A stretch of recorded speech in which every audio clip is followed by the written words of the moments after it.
കൃഷ്ണ ഗുരുവായൂരപ്പ ശരണം. ഗുരുവായൂരപ്പൻ്റെ ഉച്ചപൂജ കഴിഞ്ഞു, കളഭാലങ്കാരം കഴിഞ്ഞു, നട തുറന്നു കേട്ടോ. അപ്പോൾ നമുക്ക് എല്ലാവർക്കും ഗുരുവായൂരപ്പനെ കാണാനായിട്ട് പോവാം. ആ ഗുരുവായൂരപ്പൻ്റെ ചതുർബാഹുവായ വിഗ്രഹത്തിൽ, ദേവകൾ പൂജിതമായ വിഗ്രഹത്തിൽ ഇന്ന് ഏത് രൂപത്തിലാണ് ഭഗവാൻ നമ്മളെ ഭക്തരെ കാത്തിരിക്കുന്നത് കാണാനായിട്ട് നോക്കാം. എല്ലാവർക്കും ആകാംക്ഷയാണ് ഇന്ന് ഏത് രൂപത്തിലാണ് ആ ഭഗവാൻ ദർശനം തരുന്നത് എന്ന് അറിയാൻ വേണ്ടിയിട്ടേ. അതാണ് ഉച്ചപൂജ അലങ്കാരം കാണാൻ ഇത്രയും തിരക്കേ. അപ്പോൾ എന്തായാലും നമുക്ക് മഞ്ജുള വാരസ്യാരുടെ അവിടെ പോയിട്ട് മഞ്ജുളാലിനെ ഒന്ന് പ്രദക്ഷിണം ചെയ്ത് വരാം. അങ്ങനെ വരുമ്പോൾ നേരെ മേൽപ്പത്തൂർ ഓഡിറ്റോറിയത്തിൻ്റെ പുറകിലുള്ള അത്തിമര ഗണപതിയെ, വലിയ ഗണപതിയെ കണ്ട് തൊഴാം. അങ്ങനെ തൊഴുത് സർവ്വവിഘ്നങ്ങളും മാറ്റിത്തരാനായിട്ട് പ്രാർത്ഥിച്ച് അങ്ങനെ നമ്മൾ അവിടുന്ന് ആ ഗോപുരവാതിൽ കടന്ന് അകത്തേക്ക് വരികയാണ്.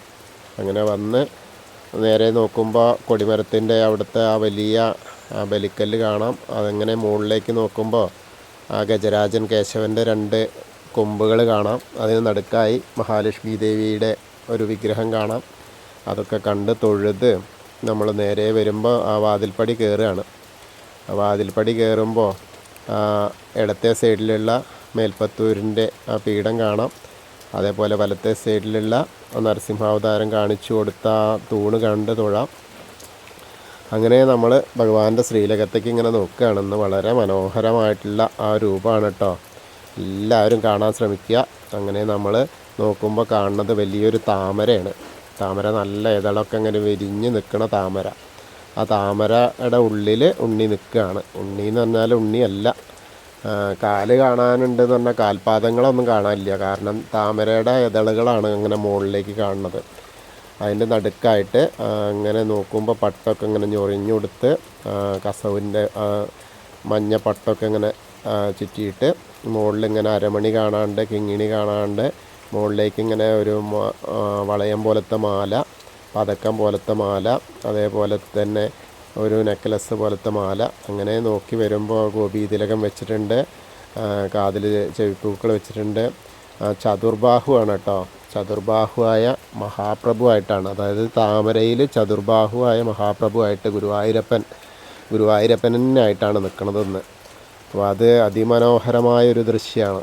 നല്ല കാണേണ്ടുന്ന കാഴ്ച തന്നെയാണ്. ഇന്ന് കാണുന്ന എല്ലാവർക്കും ആ ഗുരുവായൂരപ്പൻ്റെ തന്നെ കടാക്ഷം അതാണ്. നല്ല രസമായിട്ടുള്ള ആ ചാർത്താണ്. ശംഖ് ചക്രം സ്വർണത്തിൻ്റെ കൊടുത്തിട്ടുണ്ട്. ഗദ ചന്ദനം കൊണ്ട്, അതായത് കളഭം കൊണ്ട് ചാർത്തിയിട്ടുണ്ട്. പത്മം ഒരു താമരപ്പൂവ് കയ്യിൽ കൊടുത്തിട്ടുണ്ട്. അങ്ങനെ ശംഖ് ചക്ര ഗദാപത്മത്തോട് കൂടിയിട്ട് നാരായണനായിട്ട്, മഹാപ്രഭുവായിട്ട്, ഗുരുവായൂരപ്പനായിട്ടാണ് ഗുരുവായൂരപ്പൻ്റെ ശ്രീലകത്ത് വിളങ്ങുന്നത്. ആ നല്ലൊരു താമരയും കൊടുത്തിട്ടുണ്ട്. താമരയിൽ അങ്ങനെ നിൽക്കുകയാണ് ഗുരുവായൂരപ്പൻ. നല്ല എന്താ പറയുക, മൃദുമന്ദസ്മിതത്തോടുകൂടി നമ്മളെല്ലാവരെയും അനുഗ്രഹിച്ചുകൊണ്ടാണ് നിൽക്കുന്നത്. ആ കാഴ്ച വളരെ മഹനീയം. അപ്പോൾ നമ്മളിങ്ങനെ ചെന്ന് ആ ഗുരുവായൂരപ്പൻ്റെ സോപാനപ്പടിയിൽ നിന്ന് ഗുരുവായൂരപ്പൻ്റെ ശ്രീലകത്തേക്ക് നോക്കുമ്പോൾ ആ പൊന്നിൻ്റെ വിളക്കിലിങ്ങനെ, നെയ്വിളക്കിലിങ്ങനെ കത്തുന്ന ആ തിരിയായിരുന്നെങ്കിൽ എന്നുകൂടി നമുക്ക് പ്രാർത്ഥിക്കാം. കാരണം അവിടെ എരിഞ്ഞ് തീരുകയാണല്ലോ ആ ഗുരുവായൂരപ്പൻ്റെ മുന്നിൽ. അതിനും ഒരു ഭാഗ്യം വേണമെന്ന് പറഞ്ഞില്ലേ. അങ്ങനെ അത്രയും ആ ഒരു ഭാഗ്യം ഉള്ള ആ തിരികൾക്ക് പോലും നമുക്കവിടെ ചെന്ന് നിൽക്കാനുള്ള ഭാഗ്യം തന്നത് തന്നെ വലിയ കാര്യം. അങ്ങനെ ആ ഗുരുവായൂരപ്പൻ്റെ തിരുനടയിലേക്ക് നോക്കിയിട്ട്, തിരുനടയിൽ നിന്ന് ഭഗവാന്റെ ശ്രീലകത്തേക്ക് ഇങ്ങനെ നോക്കി നമ്മൾ പ്രാർത്ഥിക്കുകയാണ്. അപ്പോൾ കാണുന്ന ആ കാഴ്ചയാണ് ആ ഭഗവത് സ്വരൂപമാണ്. വളരെ മനോഹരമായിട്ടുള്ള കാഴ്ച. അങ്ങനെ തിരുമുടി ഇങ്ങനെ കെട്ടി, അതായത് കിരീടം വെച്ചിട്ടുണ്ട്. കിരീടത്തിൻ്റെ മുകളിൽ 2 തിരുമുടിമാലകളുണ്ട്. വെളുത്ത പൂവും തുളസിയായിട്ടുള്ളതും, വെളുത്ത പൂവും തെച്ചിയായിട്ടുള്ളതും. അതേപോലെ വലിയ നല്ല ഉണ്ടമാല എന്ന് പറഞ്ഞാൽ വനമാല പോലത്തെ, എല്ലാതും കൂടി ഒത്തിണങ്ങിയ മാല. തെച്ചിയും തുളസിയും വെളുത്ത പൂവും ഒക്കെ പാടായിട്ടുള്ള അങ്ങനെ നല്ല രസമായിട്ടുള്ള വലിയ മാല. അങ്ങനെ 2 എണ്ണം ഉണ്ട്. അങ്ങനെ അത് അടി മുതൽ മുടി വരെ എന്ന് പറഞ്ഞ മാതിരി ഉണ്ട്. അത്രയ്ക്കും ധാരാളമുണ്ട്. അപ്പോൾ എല്ലാവരും പ്രാർത്ഥിച്ചോളൂ കേട്ടോ. ഗുരുവായൂരപ്പൻ്റെ സമക്ഷത്തിൽ നമ്മൾ നിന്ന് പ്രാർത്ഥിക്കുകയാണെന്ന് മനസ്സുകൊണ്ട് പ്രാർത്ഥിക്കുക. എല്ലാവരും എൻ്റെ ശബ്ദം കേൾക്കുന്ന സമയത്ത് ഗുരുവായൂരമ്പലത്തിൽ, ഗുരുവായൂരപ്പൻ്റെ ശ്രീലകത്തിന് മുമ്പിലാണ് നിന്നിട്ട് ഭഗവാന്റെ ശ്രീലകത്തേക്ക് നോക്കി തൊഴുകയാണെന്ന് ഇങ്ങനെ മനസ്സിൽ വിചാരിക്കുക. അപ്പോൾ നമുക്ക് ആ ഗുരുവായൂരപ്പൻ്റെ അനുഗ്രഹം അവിടെ ചെന്ന ഒരു പ്രതീതി ഉണ്ടാവും. അങ്ങനെ നമ്മളവിടെ പ്രാർത്ഥിച്ച് ഇറങ്ങിയിട്ട് നമ്മൾ അഗ്നികോണിലുള്ള ബലിക്കല്ല് നോക്കി തൊഴുതു. അത് കഴിഞ്ഞ് തിടപ്പള്ളി നോക്കി തൊഴുതു. പിന്നീട് നമ്മളിങ്ങനെ വരുമ്പോൾ ഗ്രില്ലിനപ്പുറത്തുള്ള സപ്തമാതാക്കളെ കണ്ട് തൊഴുക. അതേപോലെ ചുവരിൻ്റെ മുകളിലുള്ള താമരക്കണ്ണനെ, അതായത് ആലിലക്കണ്ണനെ കണ്ട് തൊഴാം. അങ്ങനെ കണ്ട് തൊഴുത് പിന്നെ നേരെ ഗണേശൻ്റെ അടുത്തേക്ക് വരിക. ഇന്നിപ്പോൾ ചൊവ്വാഴ്ചയാണ്, വലിയ തിരക്കൊന്നുമില്ല. ഈ ഉച്ചപൂജയുടെ ആ ഒരു തിരക്ക് മാത്രമേ ഉള്ളൂ. അങ്ങനെ വന്ന് തൊഴുത് ഗണേശനെ കണ്ട് തൊഴാം. ഗണേശൻ്റെ അവിടെ നിന്നുകൊണ്ട് പീലിയും ഒക്കെ ഉണ്ട്. നന്നായിട്ടുള്ള ആ ഉണ്ണിക്കണ്ണൻ്റെ രൂപത്തിൽ തന്നെയാണ്, നന്നായിട്ട് നല്ല അലങ്കാരമായിട്ട് തന്നെയാണ് ഗണേശൻ ഇരിക്കുന്നത്, നമ്മളെ ഭക്തരെയൊക്കെ അനുഗ്രഹിക്കാനായിട്ട്. അപ്പോൾ എല്ലാവരും പ്രാർത്ഥിച്ചോളൂ. സർവമംഗളമാംഗല്യേ ശിവേ സർവാർത്ഥസാധികേ ശരണ്യേ ത്രയംബകേ ഗൗരി നാരായണി നമോസ്തുതേ. അത് കഴിഞ്ഞ് ആ സരസ്വതി അറയിലേക്ക് നോക്കുക. സരസ്വതി അറയിലേക്ക് നോക്കി പ്രാർത്ഥിക്കുക. സരസ്വതി നമസ്തുഭ്യം വരദേ കാമരൂപിണി വിദ്യാരംഭം കരിഷ്യാമി സിദ്ധിർഭവതു മേ സദാ. അങ്ങനെ അവിടെ വന്ന് തൊഴുത് അതിനുശേഷം ഏത്തൊക്കെ ഇട്ട് അവിടെ നിന്ന് ഇങ്ങനെ പോരുമ്പോൾ ആ കോർണറിലെത്തിയാൽ ചെറിയ ഗണപതിയെ കാണാം. അതിൻ്റെ പുറത്ത് മായാദേവീനെയൊക്കെ കാണാം. ഗണപതിനെയൊക്കെ ഒന്ന് തൊട്ട് തലോടിയിട്ട് ഇങ്ങനെ വരാം. മത്സ്യം, കൂർമ്മം, വരാഹം, നരസിംഹം വരെയുള്ള രൂപങ്ങളൊക്കെ കാണാം. നരസിംഹാവതാരത്തിൻ്റെ അവിടെ ഒരു മാല ചാർത്തിയിട്ടുണ്ട്. അത് കഴിഞ്ഞ തുളസിമാല. അത് കഴിഞ്ഞ മേൽശാന്തിയുടെ അവിടെ നിന്ന് അർച്ചന പ്രസാദമൊക്കെ വാങ്ങാം. അവിടെ നിന്ന് ഇന്നത്തെ ഉച്ചപൂജ ഉണ്ടായിരുന്ന മേൽശാന്തി തന്നെയാണ്, കവപ്രമാരാത്ത് അച്യുതൻ നമ്പൂതിരിപ്പാട്. അങ്ങനെ അവിടുന്ന് പ്രസാദമൊക്കെ വാങ്ങിയിട്ട് വാമന രൂപവും ഗജേന്ദ്രമോക്ഷ രൂപവും അതേപോലെ ഒരു ഗരുഡാരൂഢനായിരിക്കുന്ന മഹാവിഷ്ണുവിനെയൊക്കെ കണ്ട് തൊഴുത് പിന്നെ അനന്തശായിയായ അനന്തപത്മനാഭൻ്റെ അടുത്തേക്ക് വരിക. അങ്ങനെ അവിടെ വരുമ്പോൾ അവിടെയുണ്ട് ധാരാളം മാലകൾ. ചെണ്ടുമല്ലിമാല ഉണ്ട്, താമരമാലകളുണ്ട്, തുളസിമാലകൾ ധാരാളമുണ്ട്, വെളുത്ത പൂവുണ്ട്, എല്ലാതും ഉണ്ട്. ഒന്ന് മാലകളൊക്കെ ധാരാളം സുഭിക്ഷമായിട്ടുണ്ട്. അത് കഴിഞ്ഞ് അവിടെ തൊഴുത് നമ്മൾ ഭഗവാന്റെ ശ്രീകോവിലിൻ്റെ പുറകുവശത്തായിട്ട് വന്ന് സാഷ്ടാംഗം നമസ്കരിക്കുക. സ്ത്രീകളൊക്കെ മുട്ടുകുത്തിയിട്ട് പ്രാർത്ഥിക്കുക. അങ്ങനെ പ്രാർത്ഥിച്ച് നമസ്കാരമൊക്കെ കഴിഞ്ഞ് നമ്മൾ തിരിച്ചിങ്ങനെ വരുമ്പോൾ ബാക്കിയുള്ള ദശാവതാര രൂപങ്ങളൊക്കെ കണ്ട് 3 രാമന്മാരെയും ശ്രീരാമചന്ദ്രനും ബലരാമനും ഭാർഗവരാമനും അതേപോലെ കണ്ണനും എല്ലാവരെയും കണ്ട് തൊഴുക. പിന്നെ നമ്മൾ മുരുകൻ്റെ അവിടെ വരുമ്പോൾ കുറച്ച് ഭസ്മം മാത്രമേ കാണാനുള്ളൂ. അവിടെയും തൊഴുത് നമ്മളിങ്ങനെ ഹനുമാൻ സ്വാമിയുടെ അടുത്ത് വരുമ്പോൾ ഒരു കൂവളമാല ഉണ്ട്, കുറച്ച് കുങ്കുമമുണ്ട്.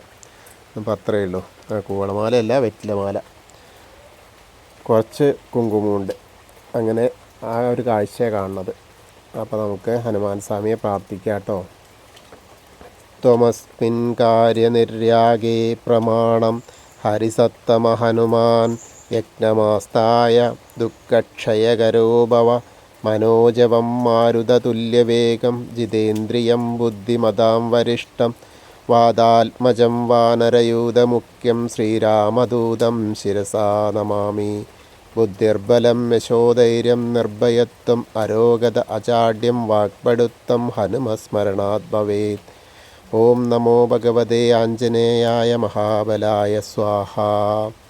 അങ്ങനെ ഹനുമാൻ സ്വാമിയെ കണ്ട് പ്രാർത്ഥിച്ച് ആ രാധാകൃഷ്ണ വിഗ്രഹവും അതേപോലെ കാളിയമർദ്ദന രൂപവും ആ വെണ്ണക്കണ്ണൻ്റെ രൂപമൊക്കെ കണ്ട് തൊഴാം. അങ്ങനെ അതിന് ശേഷം നമ്മൾ ഓവിൻ്റെ അവിടെ വരിക. ഓവിൻ്റെ അവിടെ വന്ന് വീണ്ടും പ്രാർത്ഥിക്കുക. അങ്ങനെ പ്രാർത്ഥിച്ചതിന് ശേഷം കുറച്ചിങ്ങോട്ട് പടിഞ്ഞാറ് ഭാഗത്തേക്ക് നോക്കിയിട്ട് ആ ചുവര് നോക്കിയാൽ നമ്മുടെ താമരക്കണ്ണനെ കാണാം. കൽപ്പകവൃക്ഷത്തിൻ്റെ ചുവട്ടിലിരിക്കുന്ന താമരക്കണ്ണനെ കണ്ട് പ്രാർത്ഥിക്കാം. അവിടെ പ്രാർത്ഥിച്ചതിന് ശേഷം അതിൻ്റെ കിഴക്കേ വശത്തേക്ക് മുകളിലേക്ക് നോക്കിയാൽ ആ കൊടിമരം കണ്ട് തൊഴാം. അപ്പോൾ അവിടുന്ന് ആ കൊടിമരം കണ്ട് തൊഴാൻ പറ്റുന്നത് ഒരു ഭാഗ്യം തന്നെയാണ്. അങ്ങനെ അവിടെ തൊഴുത് നമ്മൾ പിന്നീട് ആ കിഴക്കേ ഭാഗത്തേക്ക് ഇങ്ങനെ നോക്കുമ്പോൾ മണിക്കിണറും അതേപോലെ ഭഗവാന്റെ നൃത്തറ പൊന്നുണ്ണിക്കണ്ണൻ നൃത്തം ചെയ്യുന്ന അറയും കാണാം. അവിടെ കിടാവിളക്ക് ഇങ്ങനെ കത്തി നിൽക്കുന്നുണ്ട്. അതൊക്കെ കണ്ട് തൊഴുത് നമ്മളിങ്ങനെ തിരിച്ചു വരുമ്പോൾ ആ ഒരു കുറൂരമ്മേനെയും നാരദരെയും അതേപോലെ വസുദേവരെയൊക്കെ കണ്ട് തൊഴുത് വടക്കേ നടയിൽ കൂടെ പുറത്തേക്ക് വരിക. പുറത്തേക്ക് വന്ന് നമ്മൾ നേരെ പ്രസാദ കൗണ്ടറിൻ്റെ അവിടെ വന്നിട്ട് ചന്ദനവും തീർത്തൊക്കെ വാങ്ങാം. അതൊക്കെ വാങ്ങിയതിന് ശേഷം ഇനി നമുക്ക് അമ്മയെ കാണാനായിട്ട് പോവാം. എടത്തരികത്തുകാവിലെ ഭഗവതിയെ കാണാനായിട്ട് പോവാം. അങ്ങനെ അവിടെ ചെല്ലുമ്പോൾ ഒക്കെ വളരെ സുഖമായിട്ടാണ് ദർശനം. അങ്ങനെ നോക്കി വരുമ്പോൾ അമ്മ കണ്ണെഴുതി പൊട്ട് തൊട്ടിട്ട് നല്ല രസമായിട്ട് ഇങ്ങനെ കാത്തിരിക്കുകയാണ്. ഭക്തരെ അനുഗ്രഹിക്കാനായിട്ട്, തൻ്റെ മക്കളെ അനുഗ്രഹിക്കാനായിട്ട് കാത്തിരിക്കുകയാണ്. വളരെ സുന്ദരിയായിട്ടാണ് കേട്ടോ കാത്തിരിപ്പ്. നല്ല രസം, നല്ല പുഞ്ചിരിക്കുന്ന മുഖത്തോട് കൂടിയിട്ട് തന്നെയാണ്. വളരെ മനോഹരമായിട്ടുള്ള കാഴ്ച. ധാരാളം മാലകളുണ്ട്. അങ്ങനെ നമുക്ക് അമ്മയെ പ്രാർത്ഥിക്കാം, അമ്മയെ കണ്ട് പ്രാർത്ഥിക്കാം. സർവമംഗളമംഗല്യേ ശിവേ സർവാർത്ഥ സാധികേ ശരണ്യേ ത്രയംബകേ ഗൗരി നാരായണി നമസ്തുതേ. അമ്മയെ കണ്ടതിന് ശേഷം നമ്മൾ അവിടുന്ന് ഇങ്ങനെ പോരുമ്പോൾ ആ കോർണറിലെത്തിയിട്ട് ഒന്ന് തിരിഞ്ഞു നിന്നിട്ട് മമ്മിയൂർക്ക് നോക്കുക. മമ്മിയൂരപ്പനെ മനസ്സിൽ പ്രാർത്ഥിക്കുക. നമശിവായ നമശിവായ നമശിവായ എന്നുള്ള പഞ്ചാക്ഷരി മന്ത്രം ജപിക്കുക. മമ്മിയൂരപ്പനെ മനസ്സിലിങ്ങനെ സ്മരിക്കുക. അപ്പോൾ നമ്മൾ ആ മമ്മിയൂർ പോയിട്ട് ദർശനം കിട്ടിയ ഒരു പ്രതീതിയാവുകയും അങ്ങനെ അവിടുന്ന് നമ്മൾ നേരെ അവിടുന്ന് ഇങ്ങനെ വരുമ്പോൾ കൊടിമരത്തിൻ്റെ അവിടേക്ക് വരാം. കൊടിമരത്തിൻ്റെ അവിടേക്ക് ഇങ്ങനെ വരുമ്പോൾ ആൾരൂപ വഴിപാട് കാണും. അതേപോലെ അവിടെ ഒന്നും അധികം ആളുകളില്ല. മഞ്ചാടിക്കുരു കുന്നിക്കുരു വാരണത് കാണാം. അതേപോലെ നെയ്വിളക്ക് കത്തിച്ച് വെച്ചത് കാണാം. അവിടെയൊക്കെ കുറവാണ്, അത് അധികം ആളുകളില്ലാത്തതുകൊണ്ടേ.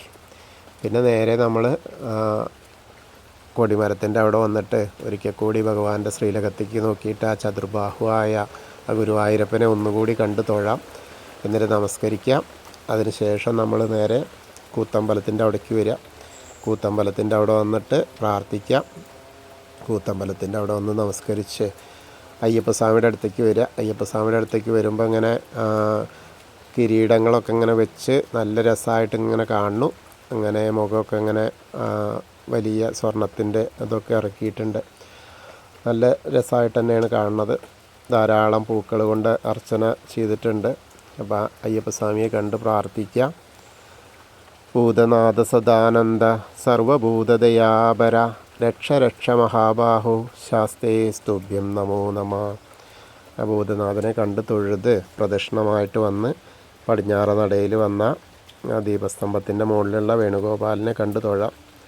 പിന്നെ കുറച്ചും കൂടെ ഇറങ്ങി നിന്നാൽ കൊടിമരത്തിൻ്റെ മുകളിലുള്ള ഗരുഡധ്വജനെയും കണ്ട് തൊഴുത് പടിഞ്ഞാറ നടയിൽ കൂടെ പുറത്തേക്ക് വരിക. വന്നതിന് ശേഷം നമുക്ക് ആ കുളത്തെ ഒന്ന് പ്രദക്ഷിണം ചെയ്യാനായിട്ട്, രുദ്രതീർത്ഥ കുളത്തെ പ്രദക്ഷിണം ചെയ്യാനായിട്ട് പോവാം. അങ്ങനെ വരുമ്പോൾ ആ നടുക്കുള്ള കുളത്തിൻ്റെ നടുക്കുള്ള ആ കാളിയമർദ്ദന രൂപം കണ്ട് തൊഴാം. പിന്നീട് നമ്മൾ വേഗം ഇങ്ങനെ വന്ന നാരായണാലയത്തിൽ കയറിയിട്ട് പൂന്താനം തിരുമേനി പൂജിച്ചിരുന്ന വിഗ്രഹമൊക്കെ കണ്ട് തൊഴാം. ബാക്കിയുള്ള വിഗ്രഹങ്ങളും അവിടെ ഭജനയൊക്കെ നടക്കുന്നതൊക്കെ കേൾക്കാം. അതൊക്കെ കേട്ട് നമ്മളിങ്ങനെ വരുമ്പോൾ ഭഗവതിയുടെ അവിടെ വന്നിട്ട് ഒന്നും കൂടി ഭഗവതീനെ പ്രാർത്ഥിക്കാം. പിന്നീട് നമ്മൾ വലിയ ദീപസ്തംഭത്തിൻ്റെ അവിടെ കിഴക്കേ നടയിലുള്ള അവിടെ വന്നിട്ട് ഒന്നുകൂടി ഭഗവാന്റെ ശ്രീലകത്തേക്ക് ആ ചതുർബാഹുവായ ഗുരുവായൂരപ്പനെ കാണാനായിട്ട് നോക്കുക. അപ്പോൾ നിറയെ ദീപങ്ങളുടെ പ്രകാശം നമുക്കിങ്ങനെ കാണാം. അത് കഴിഞ്ഞാൽ നമ്മൾ നേരെ തെക്കേ നടയിലേക്ക് വന്ന് കൂവളത്തെ ഒന്ന് പ്രദക്ഷിണം ചെയ്യാൻ നോക്കുക. അങ്ങനെ പ്രദക്ഷിണം ചെയ്യുമ്പോൾ മഹാദേവനെയും പാർവതി ദേവീനെയൊക്കെ മനസ്സിൽ ഇങ്ങനെ സ്മരിച്ച് പ്രദക്ഷിണം ചെയ്യാം. അപ്പോൾ അവരുടെ അനുഗ്രഹം നമുക്ക് ഉണ്ടാവും. അങ്ങനെ നമ്മളിന്ന് ഗുരുവായൂരപ്പനെ കണ്ടു തൊഴുതു പ്രാർത്ഥിച്ചു. എല്ലാവർക്കും ആ ഗുരുവായൂരപ്പൻ്റെ അനുഗ്രഹം ലഭിക്കും. കൃഷ്ണായ വാസുദേവായ ഹരയേ പരമാത്മനെ പ്രണതക്ലേശനാശായ ഗോവിന്ദായ നമോ നമ. ഹരേ കൃഷ്ണ. ഇനി നമ്മളോട് കുറച്ച് പേര് പ്രാർത്ഥിക്കാൻ പറഞ്ഞിട്ടുണ്ടായിരുന്നു.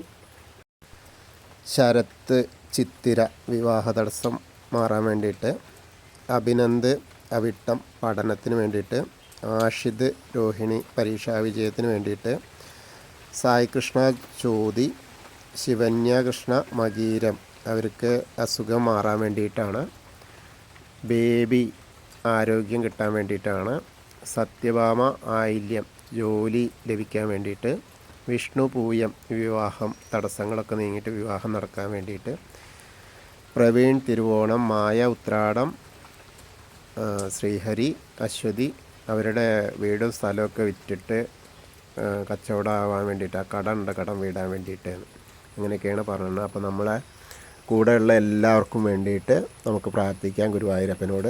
ആ ഗുരുവായൂരപ്പൻ്റെ കടാക്ഷം എല്ലാവരിലേക്കും എത്തട്ടെ. നമുക്കൊരു ചെറിയ കഥ. ഇന്ന് നമ്മൾ മണ്ടോദരിയെ പറ്റിയിട്ട് വളരെ പ്രാധാന്യമർഹിക്കുന്ന ഒരു കഥാപാത്രമാണത്. ഇതിഹാസത്തിലുള്ള തന്നെ സ്ത്രീ കഥാപാത്രത്തിലെ ഏറ്റവും നല്ല കാര്യം തന്നെയാണ്. ശരിക്കും പറഞ്ഞാൽ മഹാഭാരത യുദ്ധം തുടങ്ങാൻ വരെ കാരണം ഒരു സ്ത്രീയുടെ പ്രതിജ്ഞ, അങ്ങനെയൊക്കെയുള്ള കാര്യം. അപ്പോൾ രാമായണത്തിലും ഒരു കേന്ദ്ര കഥാപാത്രം തന്നെയാണ്. അവരുടെ മണ്ടോദരിയുടെ അസുരന്മാരുടെ ശില്പിയായ മയന് ഹേമ എന്ന അപ്സര സ്ത്രീയിലുണ്ടായ പുത്രിയാണ് മണ്ടോദരി എന്ന് പറയപ്പെടുന്നു. പഞ്ചകന്യകമാരിൽ ഒരാളായ മണ്ടോദരി രാവണൻ്റെ ഭാര്യയാണ്. പൂർവജന്മത്തിൽ മധുര എന്ന ശിവഭക്തയായിരുന്നു മണ്ടോദരി. സോമവാരവ്രതം നോക്കിയിട്ട് ശിവപൂജ ചെയ്തെങ്കിലും വിധിഹിതത്താൽ മധുര പാർവതിയുടെ ശാപത്തിനിരയായി. ശാപഫലത്തായി മണ്ടൂകമായി, അതായത് തവള, 12 വർഷം ഒരു പൊട്ടക്കിണറ്റിൽ കിടന്നു.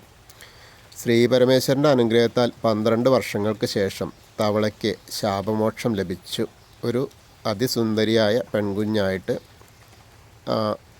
ജനിച്ചു. കൂടാതെ ശ്രീ മഹാദേവൻ്റെ വരപ്രസാദത്താൽ നിത്യകന്യകയുമായി. അങ്ങനെ പൊട്ടക്കിണറ്റിൽ കിടന്നിട്ട് ഇങ്ങനെ കരയുന്ന സമയത്ത്, കുട്ടിയുടെ കരച്ചിൽ കേൾക്കുന്ന സമയത്ത്, മയനും ഭാര്യ ഹേമയും കൂടി ആ കുട്ടീനെ എടുത്ത് വളർത്തുകയാണ്. അങ്ങനെ മണ്ടൂകം പെൺകുഞ്ഞായി മാറിയതിനാൽ മണ്ടോദരി എന്ന് പേരിട്ട് വിളിച്ചു. അതിസുന്ദരിയായ മണ്ടോദരിയെ ലങ്കാധിപതി രാവണൻ വിവാഹം ചെയ്തു. രാവണനിൻ മണ്ടോദരിക്ക് ഇന്ദ്രജിത്ത്, അതികായകൻ, അക്ഷയകുമാരൻ എന്നിങ്ങനെ 3 പുത്രന്മാരുണ്ട്. അതിൻ്റെ വേറൊരു കഥയും കൂടി ഉണ്ട്. ശിവൻ്റെ പുത്രനാണെന്നൊക്കെ പറയുന്നു. അതായത് ശിവനും മയനുമായി ബന്ധപ്പെട്ട തന്നെ. ദക്ഷപുത്രിയായ ധനുവായിരുന്നു മയൻ്റെ ഭാര്യ.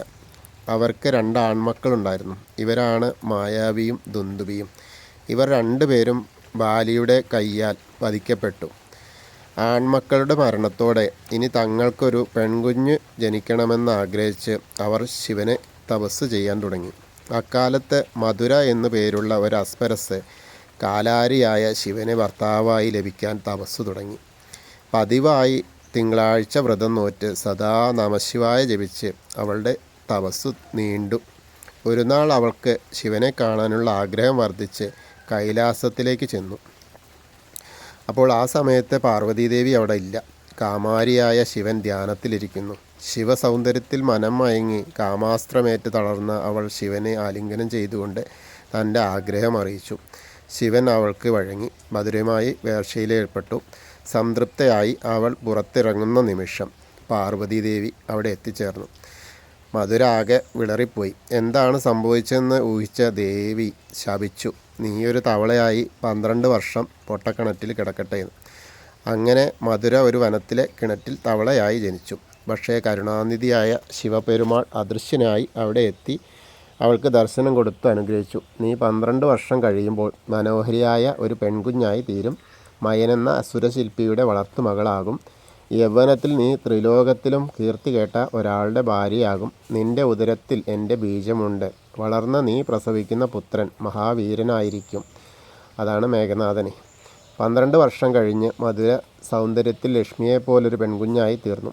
അതിനടുത്തു തന്നെയായിരുന്ന മയനും മനുവും തപസ് ചെയ്തിരുന്നത്. കിണറ്റിൽ നിന്നുള്ള ആ മനുഷ്യ കുഞ്ഞിൻ്റെ രോദനം കേട്ട് മയൻ അതിനുള്ളിൽ നോക്കിയപ്പോൾ മഹാലക്ഷ്മിയെപ്പോലൊരു പെൺകുഞ്ഞിനെ കണ്ടു. ഇത് ശിവൻ്റെ സമ്മാനമാണെന്ന് നിശ്ചയിച്ച് മകളായി വളർത്തി.